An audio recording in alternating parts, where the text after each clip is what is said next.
Hello, my name is Scuria-Herman, and today I'll be checking out this video from Casual Geographic. Even the babies have no respect. I don't know which babies he's referring to, but we're gonna find out. If you're newer to this channel, you're probably surprised I'm not checking out A$AP Rock. That's because I'm going through a playlist that friend of the channel, Ravenous Catalyst, made, and the next video on this playlist is not A$AP Rock, but Casual Geographic, who we have reacted to this channel, on this channel previously. Let me know if you guys like this, or if you guys just want me to stay in my lane, but I'm genuinely interested in this. I want to check this out.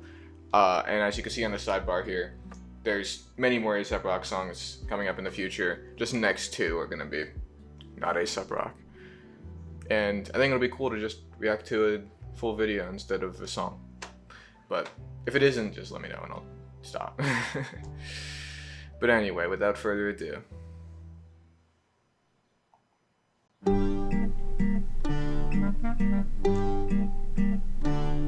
No. So obviously we're talking about hippos here. I could wait, but obviously we're talking about hippos. The thing about hippopotamuses, I guess the subtitle, not a subtitle, the title itself, not a subtitle. The title itself does make an awful lot of sense now. Hippopotamuses are beasts, truly, in every sense of the word. I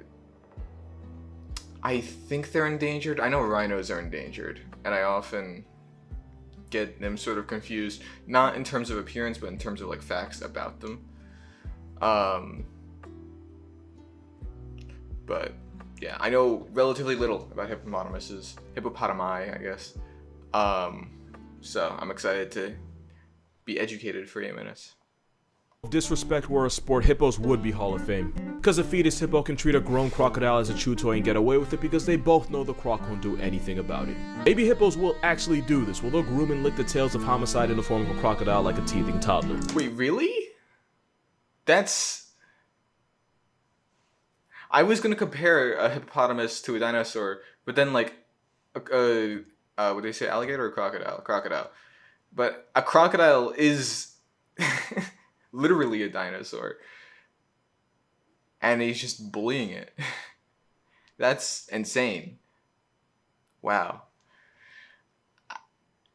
I mean, every second I watch this, the title makes more and more sense.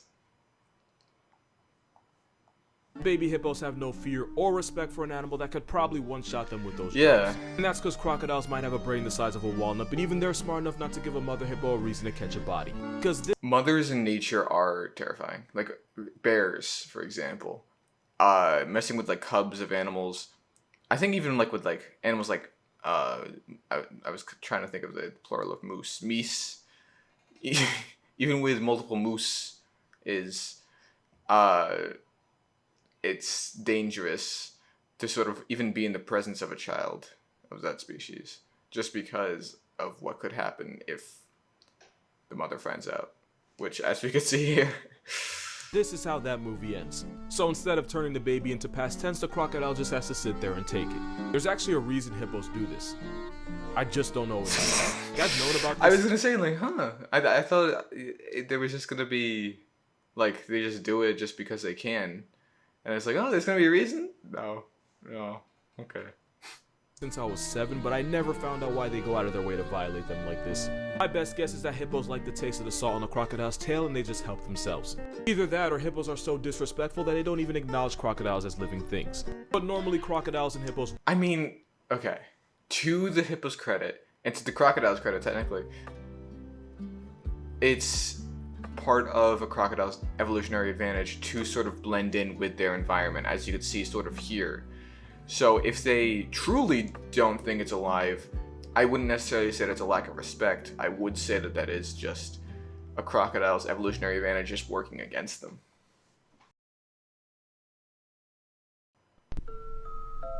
What?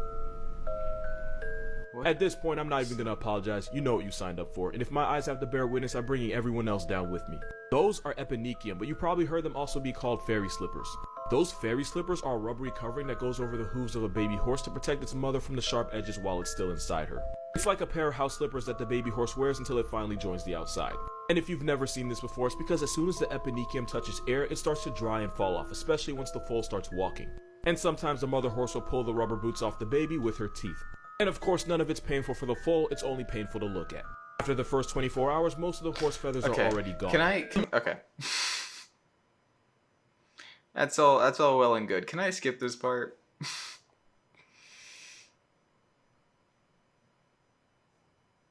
I'm sorry. That skeeved me out way too much. I don't know. I might blur that, or I might give like a warning beforehand, just because. Oh. Okay. Moving on.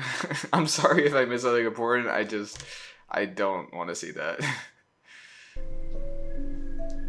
I'm gonna hold you, that does look bad, but don't worry, it's worse than you think. Now I could be wrong, I might be wrong, but if I had to guess, that is some type of eel, especially a snaggletooth snake eel. You can find this demonic fire hose in the Pacific Ocean. Apparently the biggest ones can grow to 3.5 feet.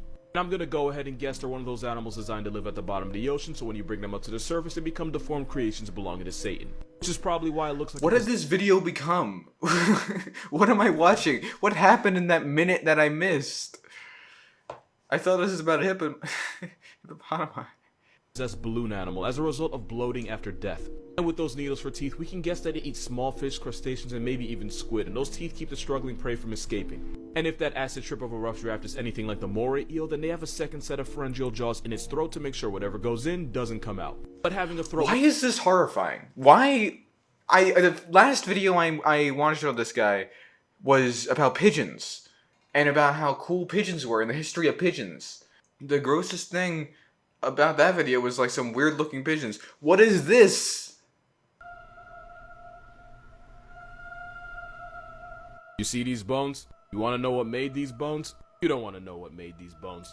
Because this graveyard was found in the nest of one of the most homicidal things in the Amazon. The harpy eagle is a paralysis demon with wings. Not only are they one of the largest murder tweeties in the world, they have talons that are as big as the claws of a grizzly bear. Harpies use those vice grips to crush the bones of their prey on the way back to the nest. But there's one important thing about them that makes them a special type of menace. The worst thing about this eagle are those wings. Nature gave harpy eagles short wings, meaning not only can they fly through the jungle to catch prey, it means no name on the census is safe. Which is why this steroid hell pigeon has one of the most disrespectful KDs out there. Just in this picture you can see monkeys, sloths, armadillos, and lizards that never made it home because this Air Bundy caught them slipping. That is literally how they hunt. They'll sit in a tree for hours just waiting for a chance to activate someone's life insurance. Yeah, Buckbeak don't be playing. Because you said please, here's 5 things you— Okay. What I'm realizing about this video, the title is just referring to the first clip. I'm stumbling over my words because of... The title was just referring to the first clip. This is just a compilation of a bunch of this guy's, like, shorts. Okay. That makes more sense. I was just, like, this is nightmare fuel. Nightmare fuel in nature. That's what I'm calling this video. And going back right back into it, that honey badger... I don't know if it won or lost a fight with a porcupine, but definitely had one. I am worried, based on what's happened so far in this video, that it ate a porcupine whole. We'll find out.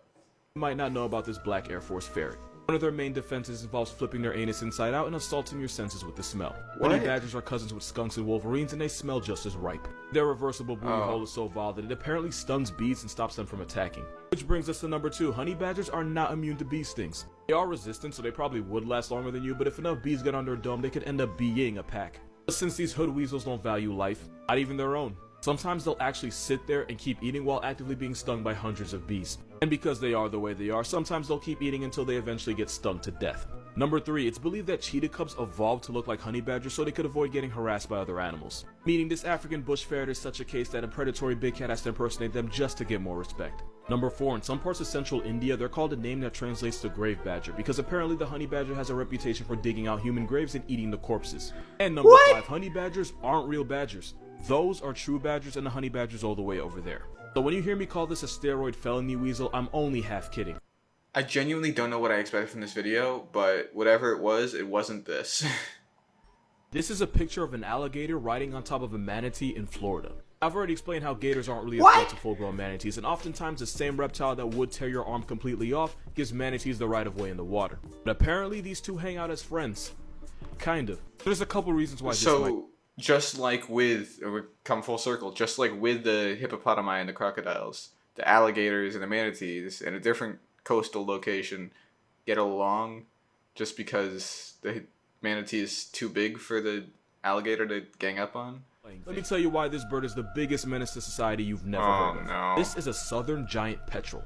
Its nickname is a stinker because they have the same diet as vultures with none of the redeeming qualities. Vultures have redeeming qualities? Rotting, decaying, disease, it don't matter, they don't discriminate. And just like vultures, when this overgrown corpse pigeon finds a carcass, it starts eating it ass first. They also delete and eat penguin chicks, and they've even been known to drown gannet chicks by holding them underwater until their soul gets evicted. Basically performing a baptism and an abortion for the price of one. Also, the giant in her name is because the biggest ones can have a wingspan of nearly 7 feet, meaning you're probably shorter than the length of its wings. It's not even the worst thing about them. If the petrel thinks you're too close, it'll projectile vomit the contents of whatever disrespect was marinating in its garbage disposal of a stomach. As if getting sprayed with half-eaten seal wasn't enough, it's actually so acidic that it can eat at the waterproof coating of seabirds' feathers. Some of the seabirds that get hit can't swim. Since they have sea literally in their name, that's a dick move. Also, the red face is because they spend so much time violating the corpses of other animals. They're basically seagulls on crack. Those are the eyes of a bird that will never see heaven. Yeah, cheetahs aren't big cats, and you're right, I probably should have explained that. So when you talk about wildcats, you have two flavors of felines. You got the Panthera genus and you got Team Felinae. Now the Panthera genus has lions, tigers, jaguars, leopards, and snow leopards, and they all have one thing in common, is that they can all roar. Except the snow leopard, but they're so cool they get in strictly off clout. And these are what people call big cats, but you'll probably notice there's two big names missing. And that's because mountain lions and cheetahs can't roar, so they don't qualify as big cats, meaning they belong to the second group of cats. Which also includes ocelots, caracals, lynxes, and even the pet cat watching you watch this. Instead of roaring, these guys purr. Apparently, if you're a cheetah, you also chirp like a bird because of course they do. Also, the name big cat doesn't really refer to their size because the smallest big cat is outweighed by the biggest little cat. Basically, it comes down to if you can roar, you sit at the big cat lunch table. If you purr, you ride the little cat bus. And if you're a cheetah, you sit alone because honestly, what is this? What? Huh? There is no limitation. Okay, wait, hold on, stop. Completely. Stop. In the next generation. Calm down. That was, I'm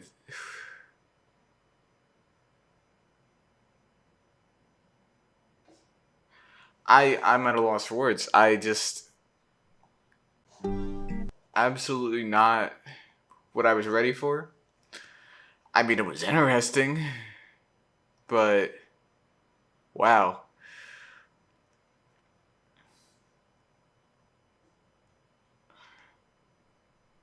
Give me a second to gather my thoughts. I'm gonna look through the comments. Wow. Okay. Closing thoughts. After looking through the comments and finding nothing of note. Man, I mean, this was surely a change of pace. I'm at a loss for where I truly did not expect the vast majority of the things that happened in this video to happen.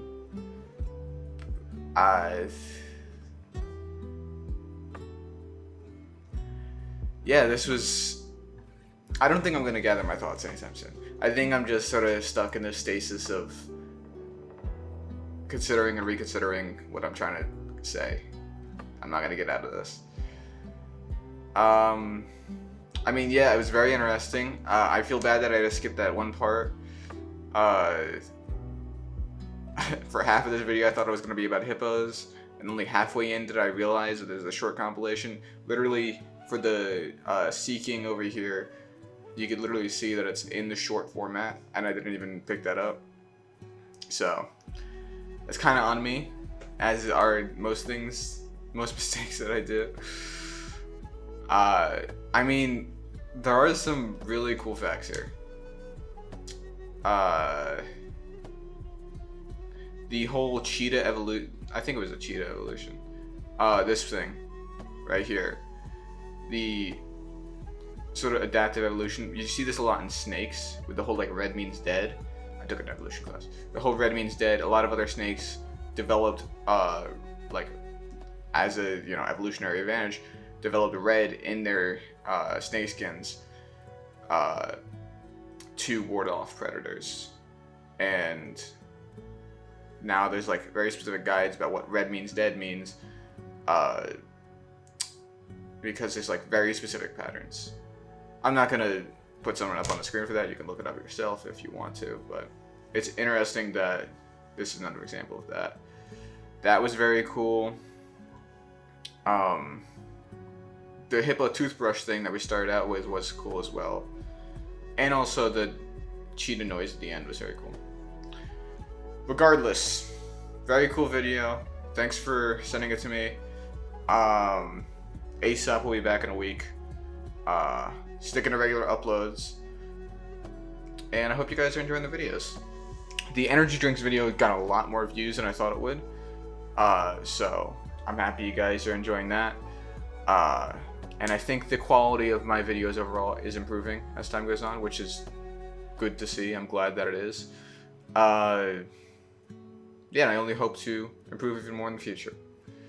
But anyway, I don't know how to end this video for some reason. So I'll just say that that's going to be all for me. So until next time, adieu.